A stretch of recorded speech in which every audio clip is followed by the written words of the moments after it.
Good morning and welcome to our Facebook Live, and also if you're watching this later in YouTube on my channel, Pleasure for Health.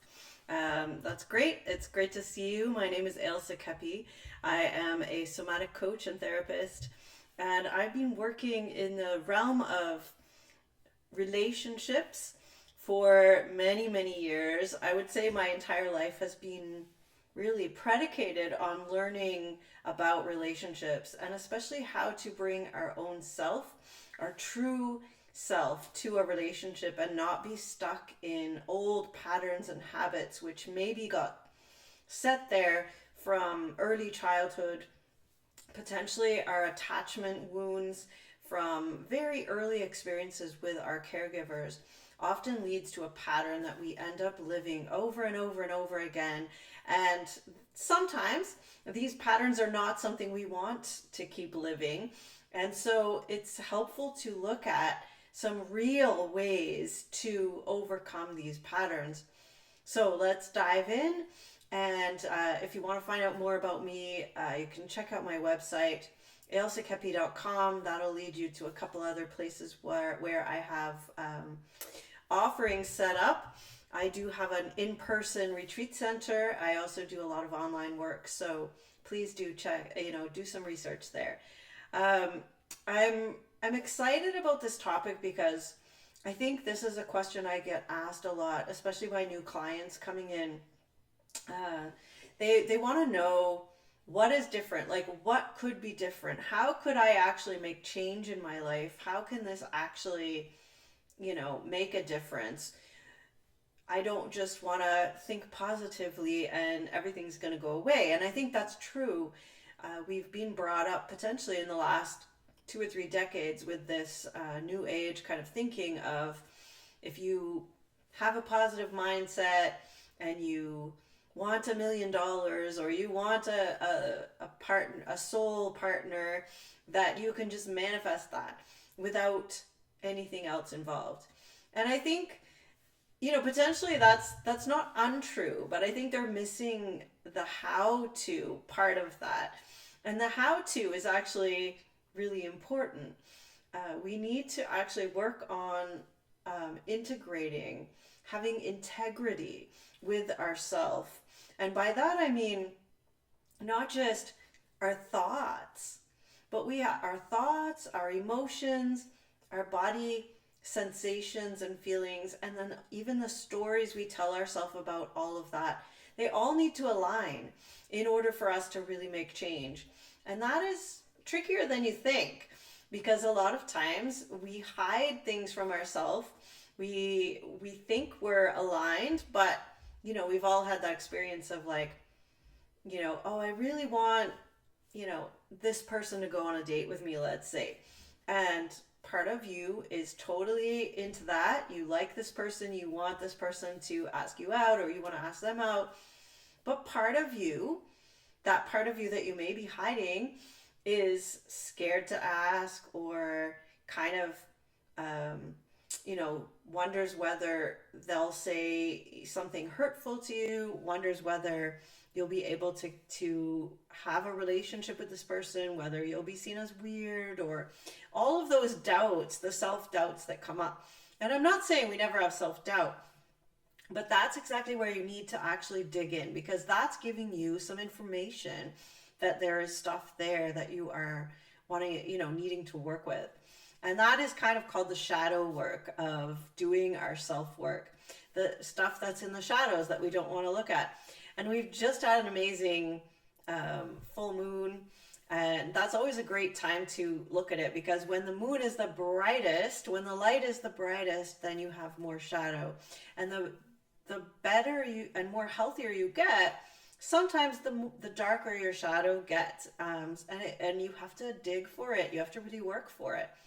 So this is still probably sounding kind of like, well, how do I actually do that? So I am actually starting a writing course, and I'm really excited about it, tomorrow, called Writing to Heal. And we're going to look at some of these things. So I'll just talk a little bit about some of the ways we're going to start doing that shadow work, how we're going to start integrating and having integrity with ourselves. So this is something that I use quite a bit actually. And it's about using our own body for making change. So, a lot of times, if we have had a lot of trauma or if we have been in abusive relationships, we don't have a great connection to our body. We don't know what we're feeling.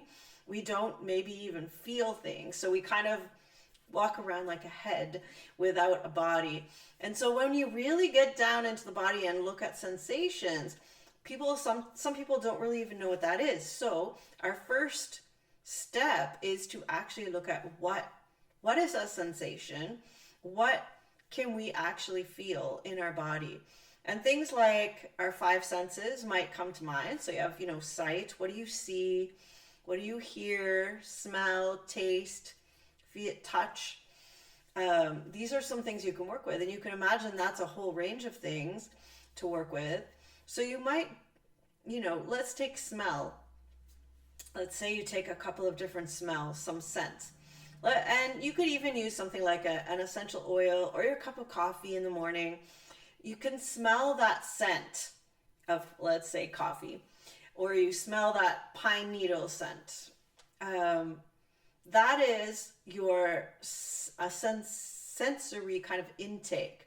You're taking in some physiological information and your brain is creating a perception around that. Now, already just in that sensation, there's already a lot happening in your brain and you already process that in a particular way, and our brain tends to figure out a way to process stuff and then continue to process it that way. So that's why sometimes a particular scent will trigger you to have a certain memory. If rose petals trigger you to remember your grandmother's perfume, or lavender's one. My grandmother used to, I don't know what they did back then, but there was a lot of lavender going around. So you might find that triggers particular memories. And so we have a perception. If you smell, something disgusting, that might make you recoil, like kind of, ew, like it's disgusting kind of smell. You would have a perception of that and then you would maybe move away from it. So at that sort of sensation level, you are already processing some information. And that's just one sense. You can also have things like vibration or temperature. Some people will sense different temperatures. If you're really disconnected from your body, you may have had the experience that you don't really notice what temperature things are at. You might be sitting in a cold room for a long time before you realize that you're shivering. You might be sitting out in the sun and it takes a while before you realize that you're hot. So these types of sensations are being already taken into our brain, and we have certain perceptions about that. Sometimes it's like if you're too hot, then that gives you a perception of being in danger, let's say, or too cold or whatever. So really narrowing in on what the sensations are that you sense with your physical body. This isn't a positive thinking, mind exercise or even an emotional exercise. This is actually a sensation. What can you feel in your body exercise? And so you can have triggers and memories that are connected to the sensations that you notice. Certain colors may have triggers, certain scents, certain sounds. We all know that kind of story of the person with PTSD that, there's a firecracker goes off and they run for cover. They're not doing that consciously. That's a sound that has a particular sensation, and then you hide because in your world that means danger. So sensations are really important to begin to work with. And learning, you can put yourself through some different sorts of sensations just to kind of bring yourself into your body. And often that is a nice way to ground yourself, is look around the room, notice different colors, feel the texture of your clothes, feel a touch on your cheek or something like that, you can bring yourself back into the present moment, which really is important with any kind of trauma stuff that's going on if it puts you into a memory state. So that is really important to understand, that our body is taking in that information at that level all the time. And so if we're sitting in our heads not paying attention to our body, you can see how we have a lack of integrity. We have a cutoff point here where I could be thinking, I'm really in a good place. I'm so calm, but our body is feeling the vibration, is feeling the fear of being in a cold place, is potentially smelling something that is noxious. That is, you could be having all of those sensations, but not really letting that come into your conscious awareness. And so this is where a lot of our habitual responses are coming from, this unconscious, subconscious place where we're not aware of it. And so often when we're then trying to go out, go on a date or meet somebody new or have a relationship, we're responding to these subconscious sensations in a way that, we will react to that rather than what our brain is telling us, or, it will be out of integrity, right? We'll have this kind of like, kind of a disgust because of something else underlying, but on top we're telling ourselves, this person is really nice, they're saying really important things, I should really like them, right? There's our brain kind of overriding or not being in the same in sync with our body. So if that happens, we end up giving mixed messages a lot, and people will notice that about you. And they'll be like, why is she saying she's okay when I'm getting the sense that she's not okay? And so that's, we've all had those experiences, I think, with someone when we feel like they're saying something, but it doesn't give you the right vibe. And, if we are not sensing that in ourselves, I think I've done a few other videos in here about how we're not going to sense that in someone else.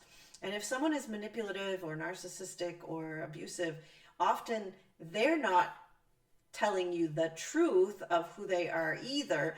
But if we're not being in truth about our own body, not listening to our own sensations and what our body is saying, and we're only living from the neck up, we're often taken in by a really slick talker or someone who seems like they have got it all together, even though if we really listen to our intuition, our subconscious body's sensations, if we took some stock into that and made a relationship in ourselves, we would probably no doubt understand that and feel it and be more able to discern a healthy person when we meet them as well.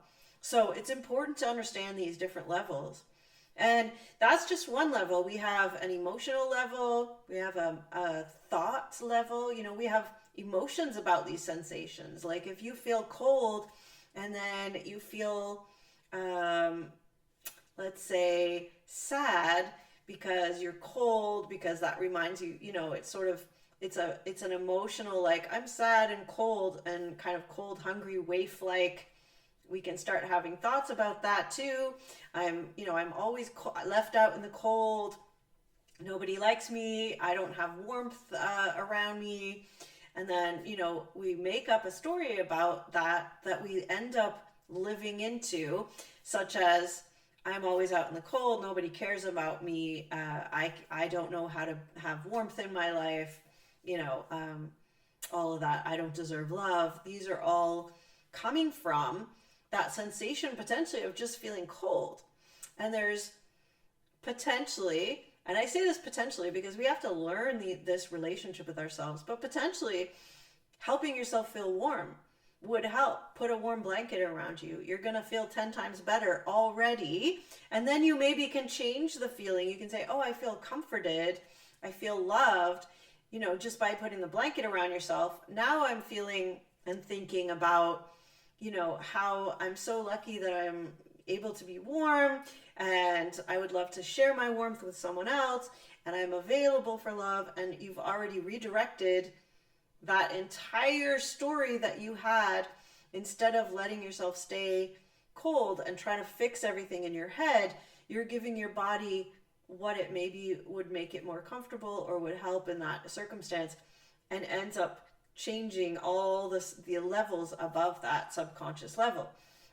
And this is kind of the work that we're doing with, it's called somatic work, where we're using the body for this information that we can then repattern the emotions and the thoughts and the stories. Because all of that, emotions a little bit are kind of primary emotions happen, but definitely the thoughts and the stories that we tell ourselves about all that stuff, we have choice around how we navigate that if we're aware of it and we can be in integrity with what's going on. So it's super interesting work. I do find that writing is a great way to work with this, because in imaginative writing, we can put ourselves, into that mindset of looking at describing a sensation. If I'm describing the sensation of, holding my pen, I can feel the cold smoothness, the roundness with the little catch here, and my fingers, slide up and down easily. I can feel it's something I could grab onto.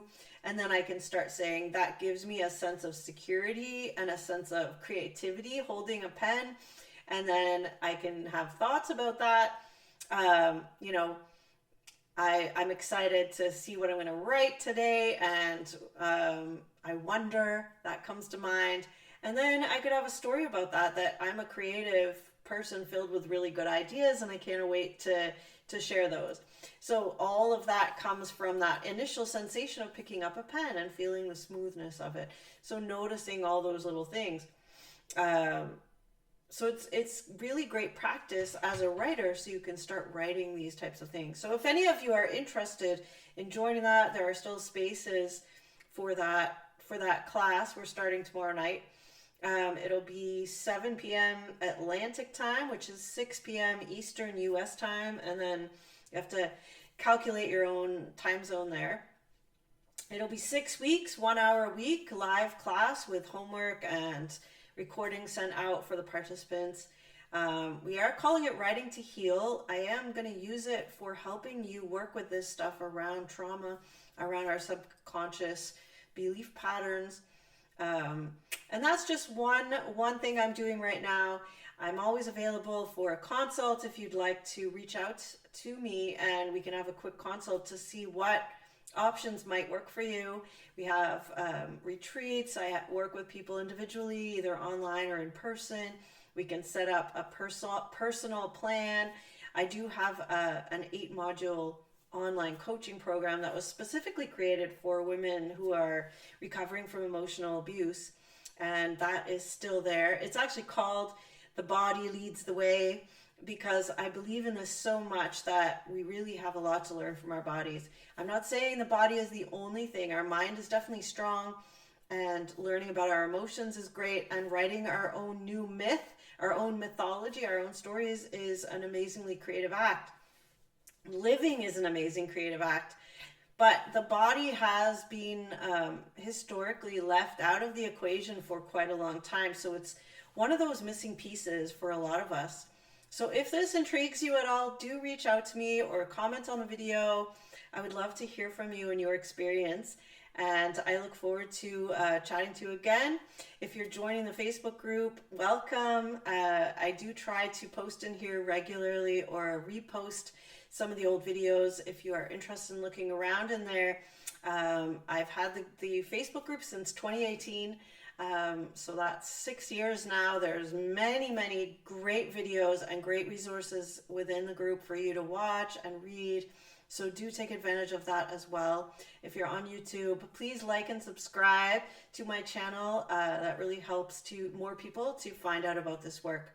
Thanks so much for watching, and I hope you have a wonderful day.